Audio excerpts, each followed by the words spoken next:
అనుదినము దేవుని కృపావార్త కొరకు ఎదురు చూస్తున్న ఆత్మీయులారా, నేటి వాగ్దానము 146 కీర్తన 7వ వచనం. ఆయన బాధపరచబడు వారికి ఆయన న్యాయం తీర్చును అని రాయబడింది. బాధపరచబడుచున్న వారికి ఆయన న్యాయం తీరుస్తాడట.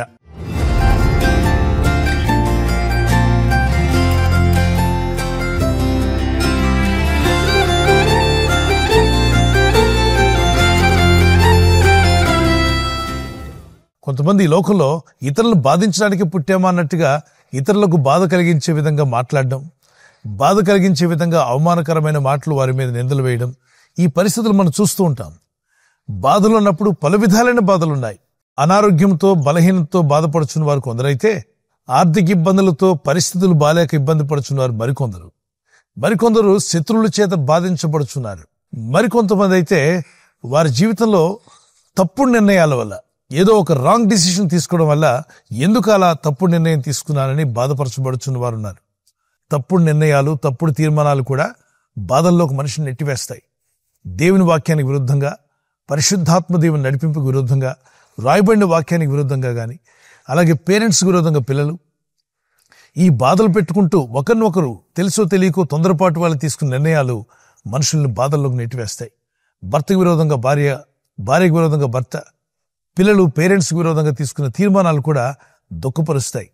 మరి భూమి మీద పలు విధాలైన బాధలు మనకు ఎదురైనా దేవుడు చెప్పిన ఈ వాగ్దానం జ్ఞాపకం చేసుకోండి. మీరు ఎలాంటి బాధను ఎదుర్కొంటున్నా దేవుని వాక్యాన్ని పట్టుకుని ప్రార్థన చేయండి. ఏమనంటే, బాధపరచబడు వారికి ఆయన న్యాయం తీరుస్తా అన్నాడు. ఓ దేవా, బాధల్లో ఉన్న మాకు న్యాయం తీర్చుటకు నువ్వు సిద్ధంగా ఉన్నావు నాయన. ప్రభువా, నువ్వు వాగ్దానం చేశావు, బాధపరచబడు వారికి న్యాయం తీరుస్తా అన్నావు. ఇదిగో మా పరిస్థితి బాలేదు, బాధల్లో ఉన్నాం, మాకు న్యాయం తీర్చమని ప్రార్థన చేయండి. ఖచ్చితంగా న్యాయం తీరుస్తాడు. ఇక్కడ శత్రువుల చేత బాధపరచబడుచున్న వారు ఇబ్బంది పడుతూ ఉండగా వారు మొరపెట్టుకున్నప్పుడు దేవుడు వారిని విడిపించాడు. యెహోషాపాతు రాజు ప్రార్థన చేస్తాడు, మా మీదకి వస్తున్నటువంటి శత్రువులు, వాళ్ళ సైన్యం చాలా గొప్పది, మా శత్రు సైన్యానికి ఉన్నటువంటి ఆయుధాలతో పోలిస్తే మా దగ్గర ఉన్నటువంటి సైన్యం చాలా తక్కువ, ఆ ఆయుధాలు అంతకంటే తక్కువ. ఓ దేవా, మాకేమీ అర్థం కావట్లా, ఎటు తోచని పరిస్థితి, ఏం చేయాలో అర్థం కాని పరిస్థితిలో ఉన్నాం, మాకు సహాయం చేయమని యెహోషాపాతు రాజు మోకరించి సాష్టాంగపడి ప్రార్థన చేస్తాడు. అయ్యా, నాకేం తోచట్లేదు, మా శత్రువులు మా మీదకి వచ్చేస్తున్నారు, మేము చాలా బాధల్లో ఉన్నాం, మమ్మల్ని విడిపించుదేవా, మమ్మల్ని రక్షించయ్యా, ఈ పరిస్థితి నుండి మాకు విడుదల కావాలి, ఈ శత్రువులు మా మీద దాడి చేసి మా కుటుంబాలను, మా జీవితాలను నాశనం చేయకుండా మీ కాపుదలు మాకు కావాలని ప్రార్థన చేస్తాడు. అతని ప్రార్థన విన్న దేవుడు, నేను నీకు తోడుగా వస్తున్నాను, భయపడవద్దు, నీ శత్రువుల సైన్యం నీకన్నా గొప్పదైనా, వారికి ఉన్న ఆయుధాలు ఎంత పొదునైనవైనా నీ దేవుడైన యెహోవా నీతో కూడా ఉన్నాడు గనుక నువ్వు భయపడవద్దు, యుద్ధం యెహోవాదే. దేవుని సన్నిధిలో ధైర్యం తెచ్చుకుని బయలుదేరినప్పుడు గొప్ప జయాన్ని చూడగలిగాడు. ఈ వాక్యం వింటున్న ఆత్మీయులారా, ఏ పరిస్థితులు మిమ్మల్ని బాధ పెడుతున్నాయి?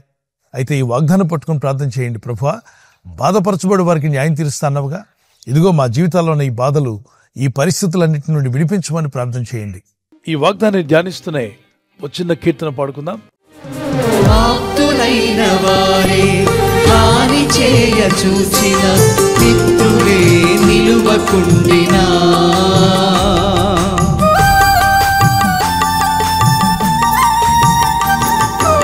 ఆప్తులైన వారే హాని చేయ చూచిన మిత్రులే నిలువకుండినా,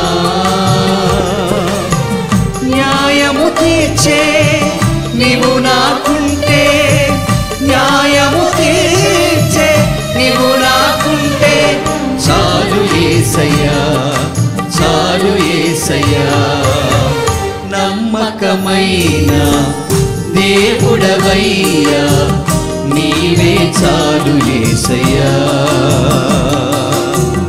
నమ్మకమైన దేవుడవయ్యా, నీవే చాలు యేసయ్యా. తప్పిపోయిన కుమారుడు ఎప్పుడైతే తను రియలైజ్ అయ్యి, నేను చేసిన తప్పు, నేను తీసుకున్న తీర్మానం తప్పు అయిపోయిందని పశ్చాత్తాపతుడై తండ్రి వద్దకు వెళ్ళాలని ఆశపడ్డాడో, తండ్రి ప్రేమ పొందుకోగలిగాడు, తండ్రి ఇంటికి చేరగలిగాడు, మళ్ళా తిరిగి అతను అంగీకరించబడ్డాడు. తండ్రి ఎంతో ప్రేమతో తప్పిపోయిన కుమారుడిని, వాడు చేసిన తప్పిదాలను కూడా క్షమించి, అతను పెట్టిన బాధలన్నీ తండ్రి లెక్క చేయకుండా వాటన్నిటిని మర్చిపోయి, నా కుమారుడు సచ్చి బ్రతికాడని కుమారుడు తిరిగి వస్తున్నప్పుడు సంతోషంగా తండ్రి వెళ్ళి ఆ కుమారుని చేర్చుకుని ఆనందించాడు. అదే రీతిగా పరలోకమందున్న దేవుడు కూడా ఈరోజు నువ్వు ఏ స్థితిలో ఉన్నా, ఎలాంటి బాధల్లో ఉన్నా, నీ దోషములను క్షమించి మీ అపరాధములను మన్నించి తిరిగి మిమ్మల్ని చేర్చుకోవడానికి ప్రభు సిద్ధంగా ఉన్నాడు. ప్రార్థించండి, ప్రభు వైపు తిరగండి. పాపములుంటే పశ్చాత్తాపడి ఒప్పుకోండి. కఠిన హృదయం ఉంటే దేవుని సన్నిధిలో కనికరించమని అడగండి. మనసు మార్చుకోవడానికి ప్రయత్నం చేయండి. కఠిన హృదయులుగా, కఠిన మనస్సు కలిగి కఠిన మాటలు వదిలేద్దాం. ఇతరులను బాధ పెట్టే ఆలోచన విడిచిపెట్టండి. ఎవరైనా మిమ్మల్ని బాధ పెడుతున్నారా? అయితే ఈ వాగ్దానం ఎత్తి ప్రార్థించండి. ఏ స్థితిలో నువ్వు బాధపరచబడుతున్నా నీకు న్యాయం తీరుస్తాను వాగ్దానం చేసిన దేవుడు నీకు మీ కుటుంబానికి ఈ ఉదయకాలం గొప్ప సమాధానాన్ని, నెమ్మదిని అనుగ్రహించునుగాక. ఈ వాగ్దానం ఎత్తి ప్రార్థిస్తుండగానే పరిశుద్ధాత్ముడు మీ జీవితంలో ఉన్న ప్రతి బాధను, అనారోగ్య సంబంధమైందైనా, శత్రువుల వల్ల, మరి ఆర్థిక పరిస్థితుల వల్ల ఏ పరిస్థితులను బాధపరచబడుతున్నా మీకు న్యాయం జరిగించి మిమ్మల్ని విడిపించి ఆయన మిమ్మల్ని స్థిరపరిచే రోజు త్వరలోనే వచ్చునుగాక. మీరు ఏ స్థితిలో బాధపరచబడుతున్నా ప్రభు అనే దేవుడు మిమ్మల్ని విడిపించి రక్షించి ఆయన సాక్షులుగా నిలబెట్టుకునే రోజు త్వరలోనే రాబోతుంది. ఈ వాగ్దానం ఎత్తి ప్రార్థిస్తుండగా పరిశుద్ధాత్ముడే మీ హృదయాల్లో ఉన్న బాధంతా తొలగించి నెమ్మది, సమాధానమును మీకు మీ కుటుంబాలకు అనుగ్రహించునుగాక. ఆమేన్. ప్రార్థన చేసుకుందాం. పరిశుద్ధమైన మా పరలోకమందున్న మా తండ్రి, నీ నామములో ప్రార్థన చేస్తున్నాను. నీ ప్రజలందరూ కూడా ఎలాంటి బాధల్లో ఉన్నా నువ్వు ఇచ్చిన వాగ్దానం ఎత్తి ప్రార్థిస్తుండగా బాధపరచబడుచున్న వారికి న్యాయం తీరుస్తాను వాగ్దానం చేశావు.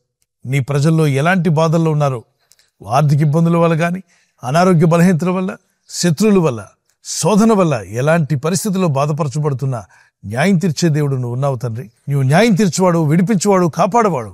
నీ పరిశుద్ధ నామములో ప్రార్థిస్తుండగా నీ ప్రజలు ఈ బాధలను జయించుటకు, ప్రభు వీరు పడుతున్న ఈ బాధల నుండి విడుదల పొందుటకు ఇప్పుడే నీ అద్భుతమైన సహాయం దయచేయండి. ఈరోజు ప్రార్థించి ప్రయత్నించబోతున్న శంకుస్థాపన అయిన, గృహప్రవేశమైన, ఒక బిజినెస్ ప్రారంభిస్తున్నా, ఉద్యోగ ప్రారంభానికి వెళ్తున్నా, ఒక మంచి కార్యక్రమాన్ని ప్రారంభిస్తుండగా, నేను వారి బిడ్డల వివాహం కొరకు ప్రయత్నాలు చేస్తుండగా వారు చేస్తున్న ప్రయత్నాలు ఫలించలాగున మీ దూతలకు ఆజ్ఞాపించండి. ఎవరైనా హాస్పిటల్లో ఉన్నా, ఐసీయూలో ఉన్నా, ప్రభు ఎవరైతే సీరియస్ కండిషన్లో ఉండి బాధపడుతున్నారో వారికి యేసు నామములో స్వస్థతను అనుగ్రహించండి. కృంగిపోయిన వారిని లేవనెత్తండి. మీ గాయపడిన హస్తమును చాపి వారికి ఉన్న సకల రోగాల నుండి విడుదల ఇచ్చేయి.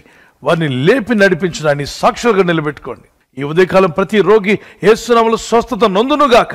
తండ్రి, ఈ దినం ఎవరైతే ప్రయాణమై వెళ్ళబోతున్నారో, అది రైలు మార్గమైనా, ఆకాశ మార్గమైనా, బస్సుల్లో, వాహనాల్లో ఎక్కడ ప్రయాణం చేస్తున్నా, రోడ్డు మార్గంలో ఏ వాహనంలో వారు ప్రయాణం చేస్తున్నా, నీ ప్రజలకు కాపాడే దూతలను పంపండి. మీ దూతలను పంపి వీరికున్న బాధలను విడిపించి వీరిని ఆదరించి ఓదార్చి కాపాడి నడిపించమని యేసుక్రీస్తు పరిశుద్ధ నామములో అడుగుచున్నాను నా పరలోకపు తండ్రి. Amen, amen. God bless you. ప్రభు కృప మీకు మీ కుటుంబాలకు సదా తోడై నడిపించును గాక.